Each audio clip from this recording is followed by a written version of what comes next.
I don't know if it's like after the touchdown. I'm like, well, who's gonna hit the ball? If you guys score, like who's gonna hit the ball? Is it gonna be Caleb? Is it gonna be you? And he's like, no, I'm gonna get it. So, um, good blocking on the perimeter, and that opens it up for Tyler Scott. And so we're going to be turning the page from what happened in week 3. Look ahead to week 4. The Los Angeles Rams are coming to Chicago.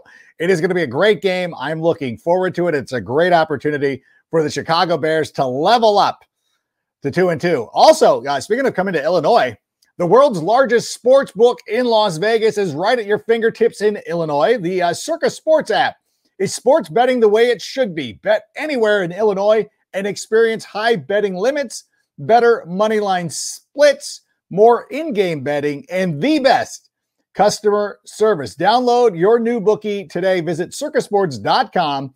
Start betting like a pro from anywhere in Illinois. And if you or anybody you know has a problem with gambling, call 1-800-GAMBLER or text ILGAMB to 833-234. All right, again, looking forward to the LA Rams, and here to talk about it is the man of the hour. It's Tyler Scott of the Tyler Scott Show. How we doing? How we living, Tyler? living good. Just got done talking to some high schoolers actually. It's about some college readiness and the importance of finishing college. So I'm doing good. I feel good, and when you give back to people, it always feels good. So it's a good day. That is one of the things, I'm proud of you for a lot of reasons, but going back and finishing your degree at the University of Cincinnati was a huge deal. And I know it was a huge deal to you. So that's awesome. What is it like going back and talking to the kids? Like, what kind of questions do you get? Do the kids, I know they probably want to know about college and anything, but do you ever get a kid that like presses you on like, hey, what's going on? What, anything like that? Or is that just usually the parents? I haven't really got anything like that. I think they're just more so just kind of, in awe of just, it's an NFL player, plays for Chicago Bears. They're just kind of wrapped up into that. How much money do you make? What's it like being in the NFL? So right. I don't really get, questions that are too crazy. But, I mean, honestly, though, when I'm talking to like that I was talking to high schoolers, it was more so like I was kind of reliving being in high school and just kind of thinking back to like, man, what was my thought process sitting in those seats, and how would I, what would I want to hear if I was sitting, in those seats and I was in that position again. So It just kind of makes me relive my high school a little bit, my high school experience.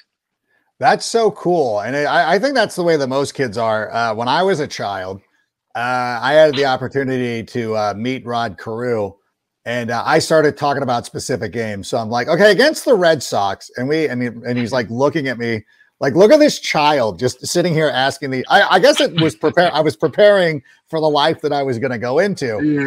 That I was already of that mindset. So I was just curious to see like if these guys would be like, okay, let's talk about this play or anything like that. But I'm glad that they didn't. I'm glad that they're sitting there worried about what's important. Speaking about what's important, let's talk about the LA Rams. How are we feeling? I know that I go on social media, and I noticed probably more than ever, there was a lot of guys from the team tweeting out after the Colts game, like, hey, we're good. Everything's fine. Are people working through their feelings, or are we good? Are we okay? I guess it depends on who you ask. Each person takes, everyone has their own experience. We're obviously all part of one team, one unit. Right. And we're professionals, man. I mean, like I said, we've been doing it for a long time, and guys have won games at places and lost games at places. And one thing I've learned in the NFL is, you're gonna have good days, bad days. You're gonna get got if you're here long enough, and you're gonna be on top if you're here long enough. But no, I mean, we're doing good, and it's always good when we're coming back home, especially to play in front of the fans, and it's not like playing at home. You have that extra energy, and like it's truly an advantage. At least I feel, when I play, just playing at home, like you're familiar with the territory, you're familiar with the field, just everything. You're familiar with the air, like it's different. So yeah, no, we're excited definitely for this week. It is the outdoor air as well. I think there's something about playing in domes. It just still never sits right with me. But you talk about an energy in Chicago. I'm not sure that it could be a nervous energy, but energy is energy. Do you feel that? I mean, like, I know, like, you got to go around town, you got to go to the gas station, you go to Costco, Trader Joe's, or whatever. Are people talking to you? Are they afraid to make eye contact? Because it's always weird. Like, there's like Mike Trout lives like not too far away, and usually back when things were going well, you'd be like, "Hey, what's up?" You know, as he goes into the pavilions or whatever. Now it's like, "Oh, geez," then you like duck into the dairy aisle if you see him coming. What's the energy like with the fans as you're milling about Chicago over the last couple of days? Yeah. I mean, it's just a casual, go Bears, and then it's always let's get the next one. Let's get the next one. Big week coming up this week. So it's good to see, at least from the casual, person, so to speak, at your local, market, is as a more so of a like next game mentality, not continue just to dwell on, the last, couple weeks or whatnot. But each person I come across is, go Bears, and let's win this week. Let's get them this week. So. Yeah, it feels like social media is not a real place. Like it only exists on your phone or whatever. I sometimes feel like because somebody like myself, given what I do, I have to always be on it and be mindful of it and try to push content and things like that, that it's like kind of warping my perception because it's not the end of the world. I mean, obviously coming into this, I always pick the Bears to win. You know this as well as anybody. I always pick the Bears to win. But looking at it logically, when we were looking at the schedule to start the season, I thought at this point, worst case scenario, you guys would be 2-1. I said, if we win the first 2 out of 3 games, I think we'll be in a good spot. 1-2 is not dire. What has the messaging been from the coaching staff and everybody like that and everybody in the building with the 1-2 start? Yeah, I mean, 1-2 is obviously not ideal. Pretty much what you said. 1-2, like I said, not ideal. Especially in the NFL. 1-3, especially, is not ideal in the NFL. So I think that's the main focus. Is let's not go 1-3. Let's go back home. The Rams, they're a team that hadn't started off great, but now they're riding high. Beating a team like the 49ers. You know what I'm saying? So they're same record as well. So. The question is, who wants it more now? We're each going to be, clawing and scratching for a win, at this point. So, so what are we going to do? I think that's what I've heard, honestly, since the game ended.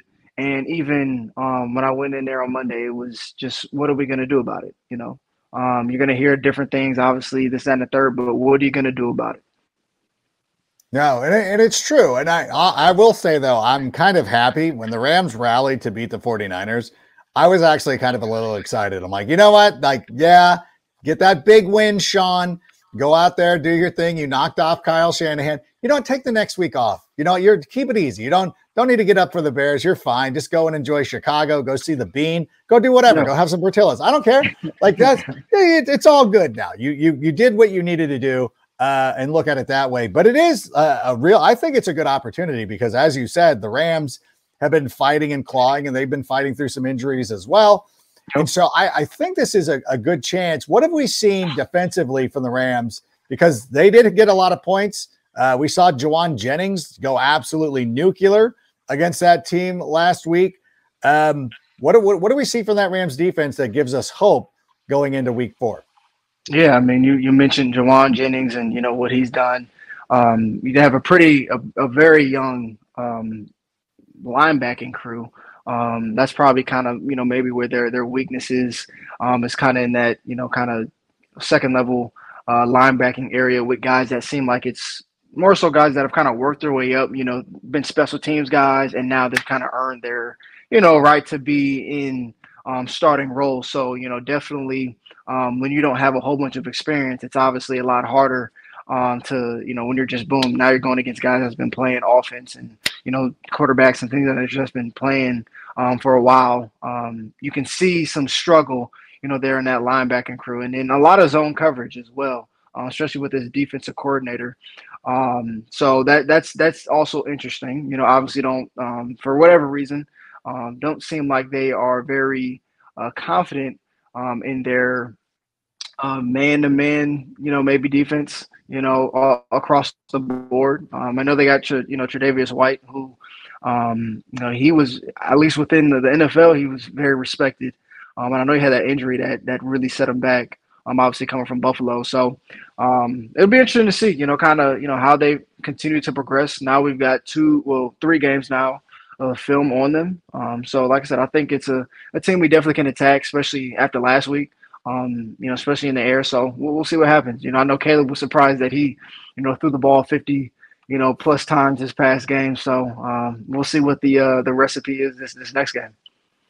Yeah, that was kind of a shock for a lot of people, especially given the fact that the Indianapolis Colts had been surrendering so much on the ground. Was that just an instance where, you get into the game flow and you kind of just want to attack what's working for you at that moment? Yeah, I think that's just all games. You start something, you have a plan coming in, and then as the flow of the game goes, you're trying to figure out, all right, where are we, what's working, what's not working, what feels right situationally, what's going on, what's the clock, like, is it 2-minute situation, is it 4-minute football, are we up, are we down, like, how's the clock, do we have timeouts, like, do we need to, like, can we afford to run the ball here, can we afford to not run the ball here, do we need to have the ball in the air? So I think it's just just a combination of just, what's going on in the game and the scenario. Yeah, again, shocked, but at the same time, we see Caleb throw for 363 yards. I know that for Chicago Bear fans, we're not used to quarterbacks putting up such prolific numbers. What do you see down there on the sideline? Because I got to say that I continue to be impressed. I'm impressed with his poise. I was even getting texts from people who are not Bears fans during the game being like, wow, they're like Caleb really has a command of this offense. Like he really has a command of the huddle and everything like that. Is that coming off to the sideline to you guys as well? Because it feels like from where we was just 3 weeks or 2 weeks ago, it feels like he's improved steadily each time he's taken a snap. Yeah, no, definitely. That's something we've definitely noticed just from game one and just each week, just constantly improving just a little bit more.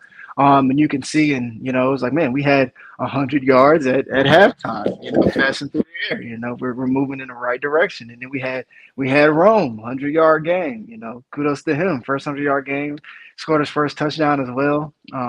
I was interested too. I remember I asked like, I don't know if it's like after the touchdown, I'm like, well, who's gonna get the ball?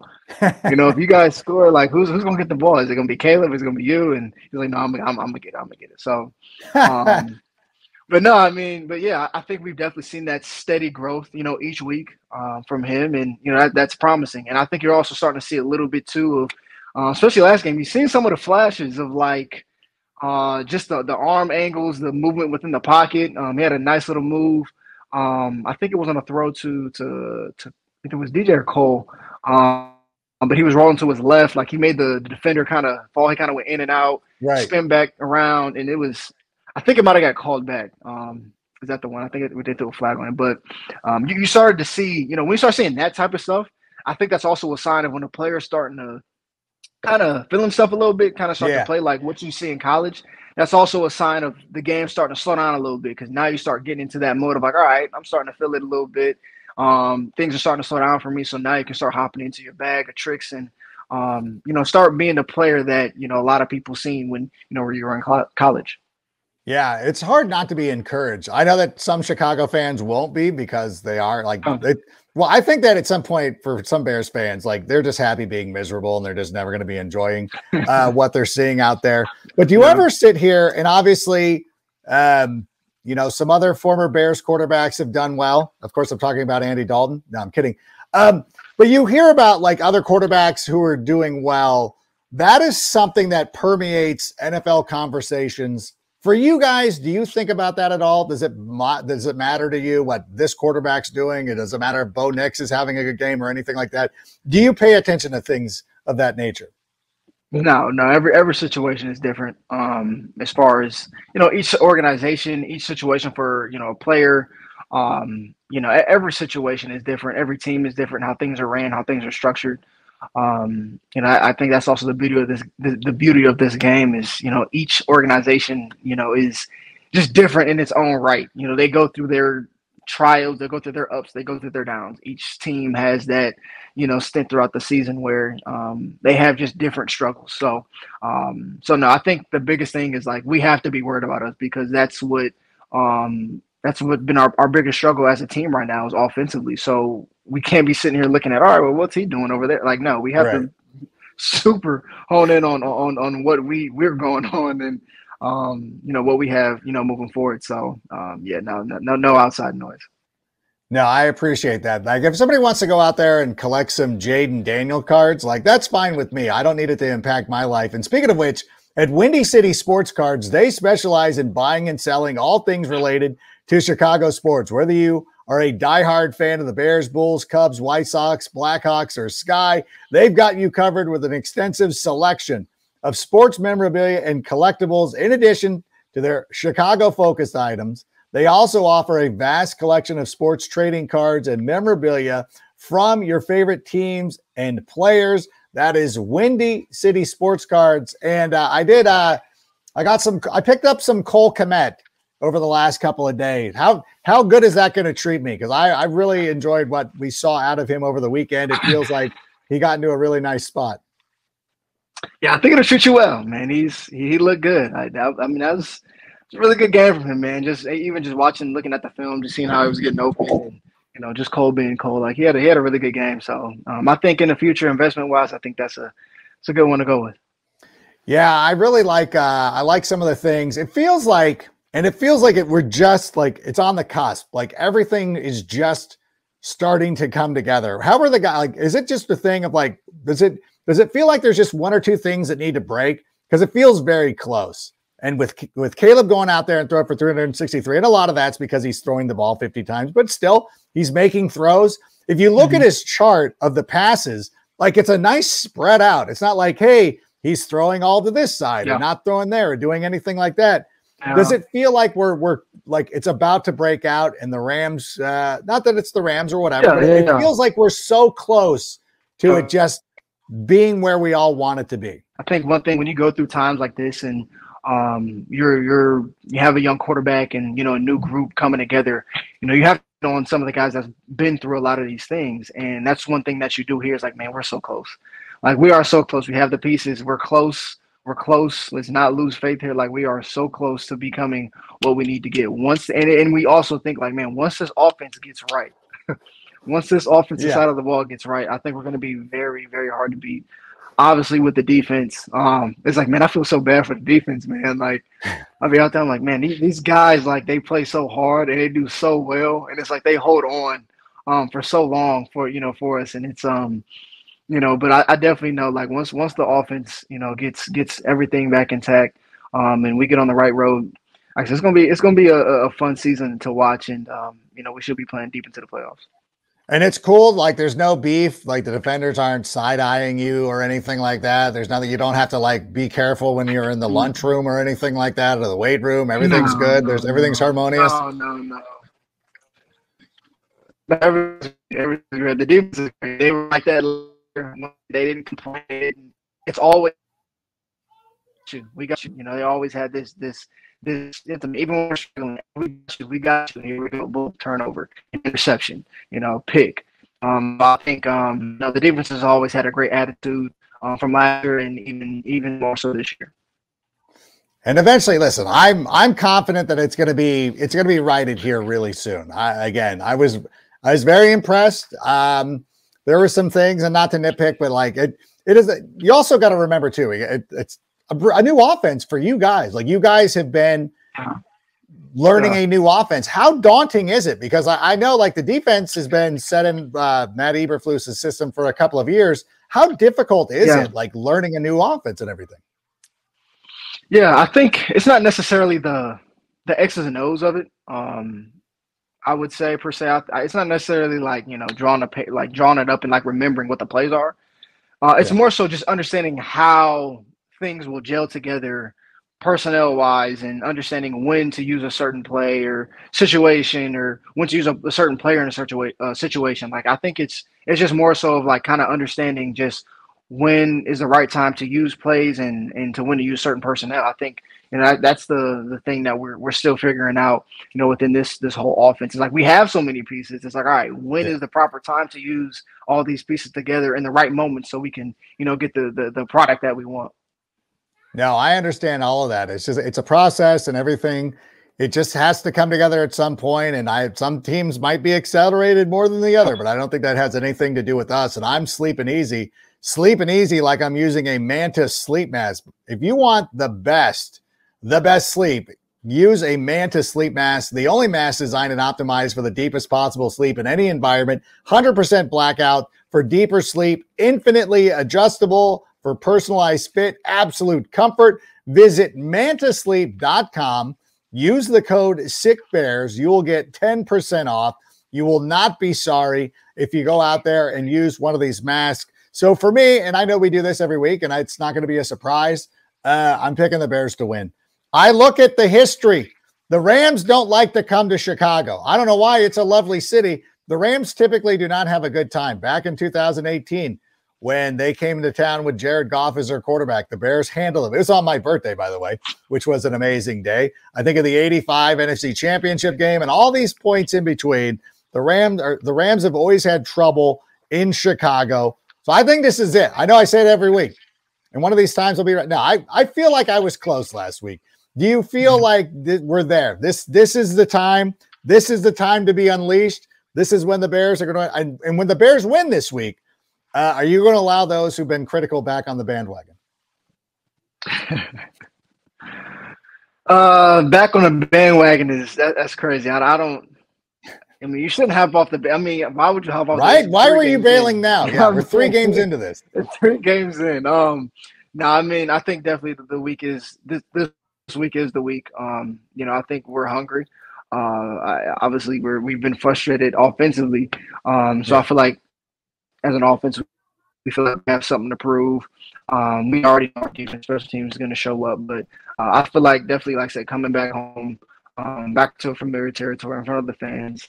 I think this week will be a good week to get back on track and to get this ball rolling. I love the approach that you have, and it's funny because my schedule is we watch the games. Monday I go on CHGO After Dark with Corey Wooten and Greg Braggs, and we're still a little anxiety filled. And by the time that I get to you, I'm starting to feel much better. But I love your level-headed approach. Like, it's laughable because why I still don't understand why people are bailing. Like, oh no, it's over. Like, it's been 3 games. Like, we're sitting there. Yeah. And again, I don't want to make fun, or I don't want to point fingers at any other quarterback that's ever played for the team. But it's like, we don't have a lot of quarterbacks who've thrown for 300 yards in a game, much less 363. And so for Caleb to already do that in his 3rd game, I'm encouraged by that. I hope you and the boys are encouraged by that. But I think I'm with you. I think this is going to be a good opportunity to get everybody to kind of quiet everybody, get back to level, and approach it that way. And I'm feeling pretty good. No, definitely. And before we go, speaking of, I know we talked about it last week a little bit, but speaking of sports cars, I brought one today. You did? Oh, cool. I brought one today. This is one of my favorites in the collection. I got this about I got this right before I was drafted. So this is part of my favorite collection. So this is a 19. I don't know if you guys can see it. That's a Gale Sayers. Gale Sayers. It's one of my favorite in the collection. It's an original. So for how long have you had that? It's a reprint. No, it's an original. Let's see if yep. And you said you got that right before the draft, so you didn't even know you were getting selected by the Bears. I didn't. I loved Gale Sayers growing up, and I seen it. It was like it was in one of the cases I seen, and I was like, I gotta get it. And so I ended up buying it. So I've had it for, like I said, I got it for about, before I dressed, it was about a year and a couple months now. All right, I love that one. Well, there's a Jonathan Taylor. I don't want to pull that one out. I got to show you this one. Oh, see, okay, so here's my Cole Kmet. Okay, mosaic. Yep. So you don't think I was lying and talking? It's a rookie too. It's a rookie. Yeah. Okay. And then, this is my favorite one. So I've had this one for a bit now. This is the Steve McMichael autograph. Okay. Yeah. So newly minted Hall of Famer. Right there. So I love this one. Yeah, somebody actually gave me this one. This was a birthday present a while ago. I love having that one. And then we also this one's not in a case, but I do have a David Montgomery there. I still love David, even though he doesn't. Okay. Even though he doesn't play for us, we still have love for him. He's forever a Bear as far as I'm concerned. It's tough. I get to start him in fantasy, so it's not as bad. So I still get to do that. But I love the Gale Sayers card. Okay. Yeah. I'm trying to think of another old-timey Bear you should go get. Go try to find like a Dick Butkus, because he was the same draft class as Gale Sayers. Next show, I got you. Next show. Okay, we'll do that on the next show. I got you. All right. Well, very cool, man. I love it. This is what I love. All right. Well, we got to bring on the guy from Windy City Sports Cards, Michael. He would love to see that. So we'll get together one of these days. We'll do some box breaks and we'll do some stuff like that. But in the meantime, I want to thank you for coming on. I know I'm keeping you over. By the way, don't you tell Jeff that you got kept over, because you were showing sports cards. It wasn't me for once. And to let everybody know too, we always have a huge conversation before the show starts, and I talk for like 12 minutes. I'm like, hey, you guys ready? And then I do a thing like, you guys ready? And like, it's always me. This time though, it was not me. But listen, I appreciate, once again, I know I say this a lot. Do appreciate you coming on and hanging out with us today. I'm very excited for this game against the LA Rams. I was hoping to get out there for this one, but instead I gotta go out and I gotta watch this game with a bunch of Rams fans. So I can't have a loss. I just can't, because I can't wear this. I know that you want to win for you, but think about your boy right here having to suffer in Southern California. And if we lose, I don't even want to think about it. So we got to go out there and get that dub. I'll take care of you. I'll send the message. All right. You let them know. You go up and tell Rome, and you tell Caleb, and you tell the defense. Tell Kevin. Kevin will take care of it. But in any event, thank you so much for being here. We appreciate it. Good luck this weekend. I think the Bears are going to be victorious. I always do, but I think the Bears are going to be victorious. And there you go. So for Tyler Scott, I'm Adam Rank. Sammy, go ahead and play us out and bear down. And that's a wrap. Hope you don't miss us too much until next time. Follow the Sick Podcast with Adam Rank on YouTube, Instagram, Facebook, Google Play, and Apple Podcast. Brought to you by Circa Sports Illinois.